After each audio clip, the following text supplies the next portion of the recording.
Hola. Antes de comenzar con esta historia, me gustaría que le hicieras like a este vídeo y te suscribas para poder subir más contenido como este. Novela. Hermana, en esta vida yo soy la reina. Episodio 127, cosas que uno no puede tener.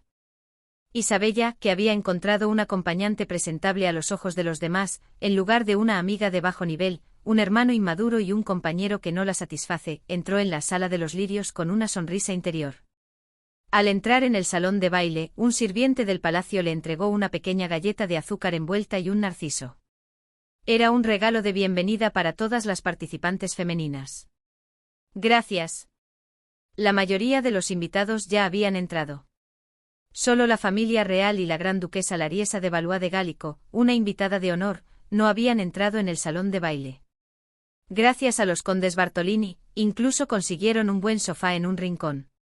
Isabella se detuvo cuando iba a tomar una copa de champán con abundantes burbujas que servía el sirviente, y en su lugar tomó agua. La señorita de Mare no bebe alcohol. El viejo conde Bartolini preguntó amablemente. Nuestra Clemente tampoco disfruta mucho del alcohol. Isabella apenas contuvo el impulso de murmurar, debería haber visto a su propia esposa borracha con el marqués Campa, y mostró la sonrisa más patética que pudo. No, yo suelo beber un poco. Al escuchar que Isabella bebía, Lacopo se animó y la miró. ¿Bebería conmigo si se lo pedía? Porque Isabella siempre le había dicho a Lacopo que no podía beber ni una sola gota de alcohol. No hace mucho que despedí a mi madre. Por decreto de Su Majestad el Rey, debo salir del luto en un mes, pero aunque me quite la ropa de luto, por un tiempo quiero honrar a mi madre en mi forma de vida. Mientras el viejo conde Bartolini la miraba con una expresión muy conmovida, Hipólito, que estaba sentado enfrente, se rió sin tacto y abrió la boca. Oye, si quieres honrar a mamá, tienes que ir de compras como una loca, como ella lo hacía en vida. Ah. Se quedó a medias, obligado a callar por un zapato que le golpeó la espinilla sin hacer ruido. Cuando miró al dueño del zapato, su hermana, como un pétalo de flor, le sonrió con la mayor amabilidad. Justo en ese momento, los condes Balzo se acercaron a los condes Bartolini y se unieron al grupo. El conde Bartolini, como si estuviera orgulloso, señaló a Isabella y la presentó a los condes Balzo. Condes Balzo. Esa señorita, en honor a su madre fallecida recientemente, está absteniéndose de beber. El conde Bartolini miró a Clemente con orgullo y también a Isabella, y continuó. ¿Dónde se encuentran jóvenes así hoy en día? No es admirable. La condesa Balzo, que había estado mirando a Isabella, que estaba sentada con ellos, con una mirada extremadamente estricta, la miró como si dijera, ¿qué te pasa? ¿Es diferente de la imagen? Isabella inteligentemente tomó el lamento que la condesa Balzo había dicho para sí misma como una conversación dirigida a ella, y le habló a la condesa, a quien normalmente no habría podido hablar. No soy tan extraña. Solo quiero honrar a mi madre. La condesa Balzo no estaba satisfecha, pero asintió. En primer lugar, Isabella ya estaba sentada con los condes Bartolini. Si la condesa Balzo la trataba como si fuera invisible, sería una falta de respeto hacia los condes Bartolini. Habiendo recibido incluso el saludo de la condesa Balzo, Isabella no tenía nada más que temer. Condesa Balzo. He oído mucho sobre su reputación. Dicen que es una persona de gran virtud y espíritu noble. Oh, sí. La condesa Balzo no parecía muy interesada. Incluso parecía un poco molesta y, en cierto modo, parecía un poco ridículo que la ex mejor talento de San Carlo, cuya reputación se había desvanecido por completo, estuviera tratando de congraciarse con ella. Pero Isabella no se rindió y siguió hablándole. Mi padre, el cardenal de Mare, también dijo, al ver a la señora sirviendo en el hogar de Rambouillet adjunto al gran sagrado salón, que el servicio de una gran noble como ella es una devoción verdaderamente noble. La condesa Balzo se dedicaba diligentemente al voluntariado, pero su forma era un poco diferente a la de otras damas nobles. Normalmente la forma habitual de voluntariado de las damas nobles era organizar bazares benéficos para recaudar fondos y donar las ganancias, o simplemente donar dinero. Sin embargo, la condesa Balzo organizaba a las damas nobles que hacían voluntariado para que limpiaran barandillas, tendieran la ropa y limpiaran jarrones con sus propias manos. Sobre esto se susurraba en la sociedad que era un juego de niños, un acto de autoamor romántico y patético, que su marido no le permitía disponer libremente de dinero, y que era un engaño envolverse en joyas y sedas lujosas e ir a orfanatos o asilos de ancianos a fregar el suelo. Isabella había rascado esa picazón. «Oh», dijo eso. La condesa Balzo mostró una expresión un poco más complacida por primera vez. Isabella sonrió y respondió: «Por supuesto. Jesucristo dijo que las manos que trabajan son verdaderamente preciosas».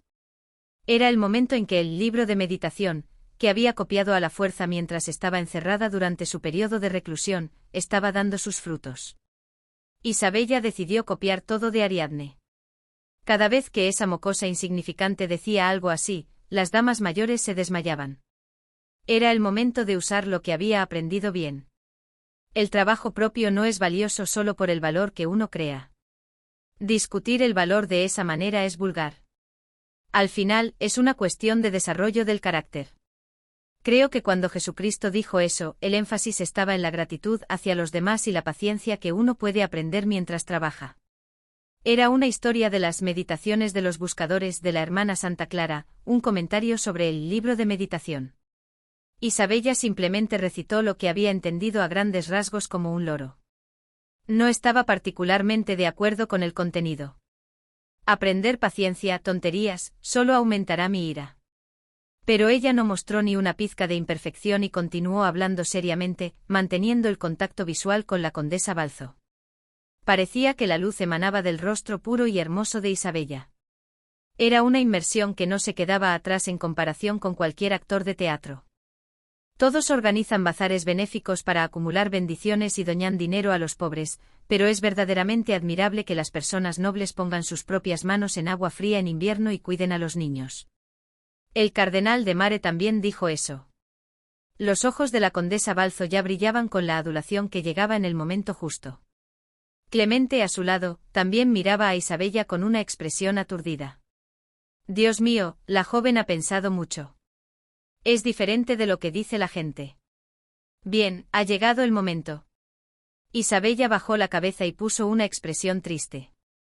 Los rumores de la gente suelen ser distorsionados. Jacopo Attendolo a su lado intervino. La sociedad es así, a veces sale humo de una chimenea sin fuego. Isabella no tenía la intención de hablar tan descaradamente, pero si Jacopo la ayudaba así, no estaba mal. ¿No era suficiente con fingir ser buena sin tener que construir toda la historia ella misma? ¡Ay! Debo haber hecho algo mal para que circulen malos rumores. Una joven de la belleza excepcional de la señorita Isabella es fácil de envidiar. Jacopo estaba cruzando la línea. Decir abiertamente frente a otras damas que alguien es envidiado por su belleza, solo generaría resentimiento. Cuanto menor era la diferencia de edad con la otra persona, más cierto era. Clemente de Bartolini y también la condesa Balzo, eran damas nobles relativamente jóvenes en comparación con su posición en la sociedad. Ella cambió rápidamente de tema. Con la muerte de mi madre he pensado mucho sobre qué es la vida. Ahora quiero vivir una vida de sacrificio y servicio. Afortunadamente la condesa Balzo no pareció prestar mucha atención a las palabras de Jacopo. ¿Oh, está interesada en el voluntariado? Claro que sí. De todos modos, quería hacer un servicio voluntario práctico como la condesa Balzo, pero no había un lugar adecuado para el servicio. Era una mentira descarada. Isabella era la hija del cardenal de Mare. Había orfanatos adjuntos a la Santa Sede y proyectos de ayuda a los pobres por todas partes, y el responsable general de esas instalaciones y proyectos era su propio padre.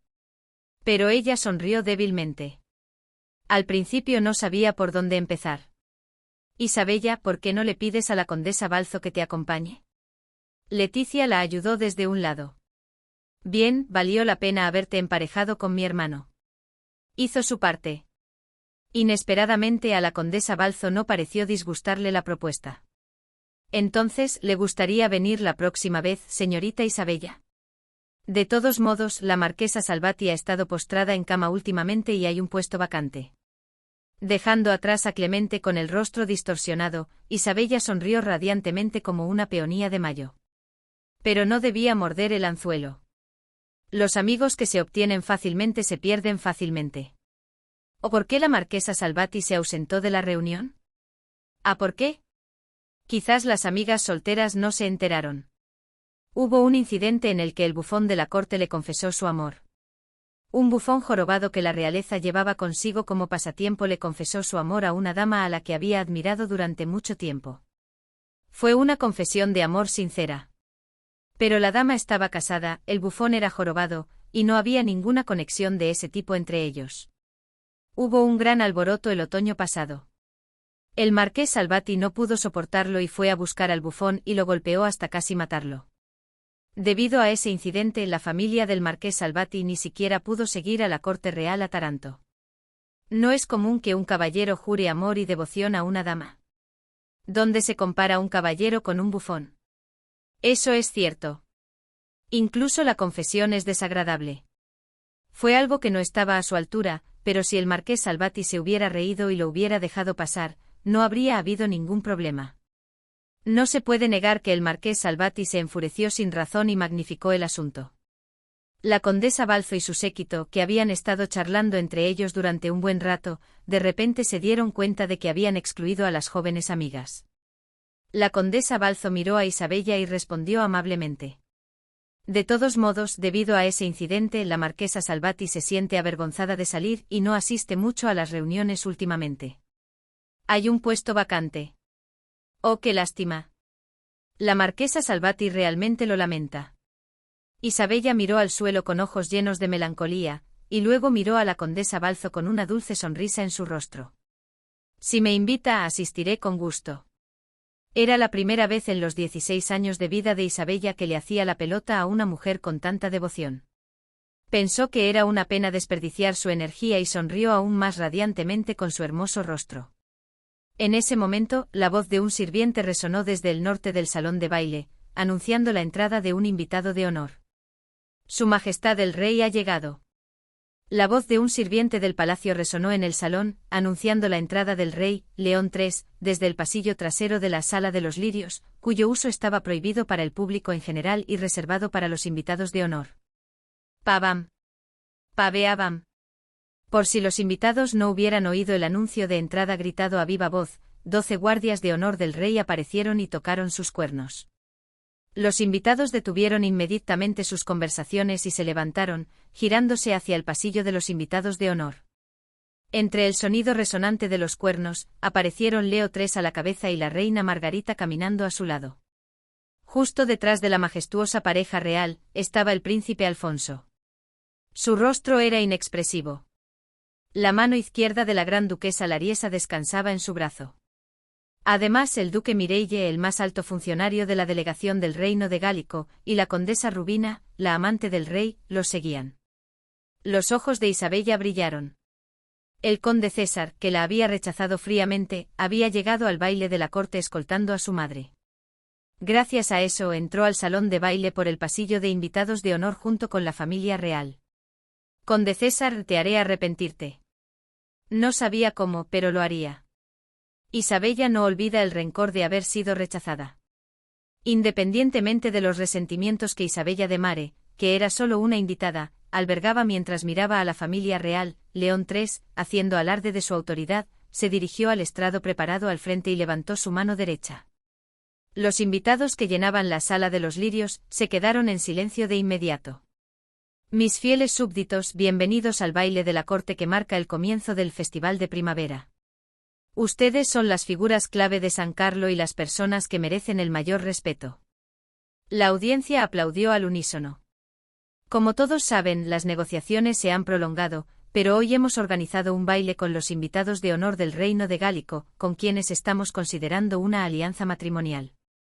Para conmemorar esto, el primer baile será entre mi único hijo, Alfonso, y la gran duquesa Lariesa del reino de Gálico. Que todos los invitados coman, beban y disfruten, todos a bailar el vals. Al canto de León III, los invitados respondieron al unísono. Todos a bailar el vals. El discurso de León III fue brusco, pero tenía la innegable ventaja de ser breve. Tan pronto como terminó el discurso del rey, la orquesta de 70 músicos comenzó a tocar al unísono. Era un vals de San Carlo de ritmo rápido. Lariesa miró a Alfonso con una sonrisa en todo el rostro. Pero solo los hombres podían pedir bailar. Alfonso, ocultando su renuencia, le preguntó. Vamos, gran duquesa.